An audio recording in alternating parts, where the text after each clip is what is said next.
Good morning student. आज हम BEd second year, subject हमारा वही रहेगा जेंडर स्कूल एंड सोसाइटी। और जैसा कि आपको पता है उसकी सेकेंड यूनिट का एक टॉपिक चल रहा है कैरिकुलम। तो कैरिकुलम के कई पॉइंट्स हमने क्लियर कर लिए हैं, जैसे कैरिकुलम का अर्थ, उसकी परिभाषाएं, उसके प्रकार, उसके आधार। और उसमें हमने पढ़ा था, लास्ट वीडियो में देखा था, उसमें उद्देश्य। तो आज हम कैरिकुलम का ही एक पॉइंट है जो इम्पोर्टेंट पॉइंट है, gender and curriculum. Gender and curriculum means लिंग तथा पाठ्यचर्या। तो इसके अंतर्गत आने वाले काफ़ी सिद्धांत है और उन सिद्धांतों को आज हम स्टेप बाय स्टेप्स पढ़ेंगे कि उन सिद्धांतों के अंतर्गत क्या चीज़ें आती है। और मैं ये भी कहना चाहता हूँ सभी छात्रों से कि जितने भी छात्र इस वीडियो को देखते हैं तो इस चैनल को आप सब्सक्राइब कर लें, नोटिफिकेशन बेल आइकन को ऑन कर लें, ताकि जो भी आप हमारी नई वीडियो होगी, जो भी हम नए नोट्स डालेंगे, वो आप तक आसानी से सरलता से पहुंच सके। तो पहला सिद्धांत कौन सा है देख लेते हैं। पहला सिद्धांत है जीवन से संबंधित होने का सिद्धांत। जीवन से संबंधित होने का सिद्धांत क्या कहता है? पाठ्यक्रम या पाठ्यचर्या में जिन विषय को स्थान दिया जाता है उनका वास्तविक जीवन से संबंध होना आवश्यक है। छात्रों के शैक्षिक जीवन में जो पाठ्यक्रम होता है, जो पाठ्यचर्या होती है, तो हमें उसमें ऐसे विषयों को स्थान दिया जाना चाहिए कि जो छात्रों के वास्तविक जीवन से संबंधित हो सके। ऐसे हमें विषय या ऐसा हमें पाठ्यक्रम या पाठ्यचर्या नहीं पढ़ानी चाहिए जिससे उनके जीवन में उसका कोई औचित्य ना हो। तो हमें ऐसे ही विषयों को जोड़ना चाहिए जिनसे उनके वास्तविक जीवन से वो विषय संबंधित हो। सेकंड है उपयोगिता का सिद्धांत। ये क्या कहता है? पाठ्यचर्या का निर्माण एक महत्वपूर्ण सिद्धांत है। जो पाठ्यचर्या होती है उसका निर्माण एक महत्वपूर्ण सिद्धांत है। उनमें जिन विषयों को स्थान दिया जाए वे बालक के भावी जीवन के लिए उपयोगी होने चाहिए। जैसा हमने ऊपर पढ़ा उससे मिलती हुई चीज़ें ये कहती हैं कि जो उपयोगिता का सिद्धांत है, हमें उसमें ऐसे विषयों को स्थान दिया जाना चाहिए कि जो छात्र का आने वाला भविष्य है उसमें वो चीज़ें उपयोगी हो सके बालक के लिए। उसके बाद रचनात्मक कार्य का सिद्धांत। रचनात्मक कार्य के सिद्धांत में क्या कहा गया है देख लेते हैं। प्रत्येक बालक में किसी न किसी क्षेत्र में रचनात्मक कार्य करने की कुछ न कुछ इच्छा या योग्यता जरूर होती है।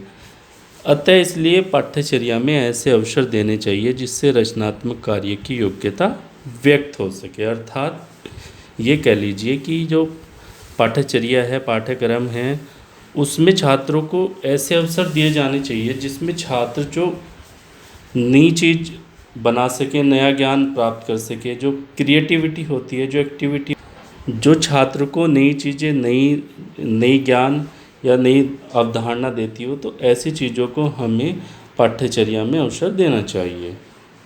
उसके बाद उत्तम आचरण के आदर्शों की प्राप्ति का सिद्धांत।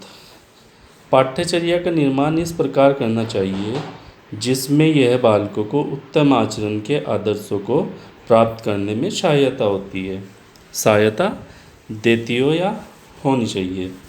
यानी पाठ्यचर्या में ऐसे विषय को सम्मिलित करना चाहिए जिससे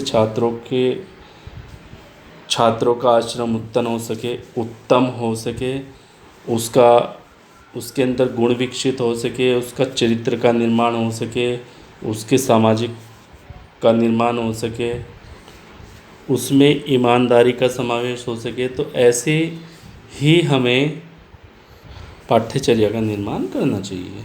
उसके बाद खेल व कार्यों की क्रियाओं का सिद्धांत। पाठ्यचर्या का निर्माण इस प्रकार करना चाहिए कि छात्रों को खेल के माध्यम से भी शिक्षा दी जा सके।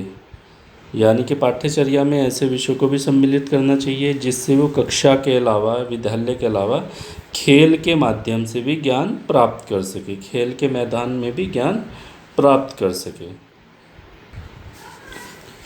उसके बाद आता है जीवन संबंधी सब क्रियाओं के समावेश का सिद्धांत। मतलब क्या कहता है ये, देख लीजिए।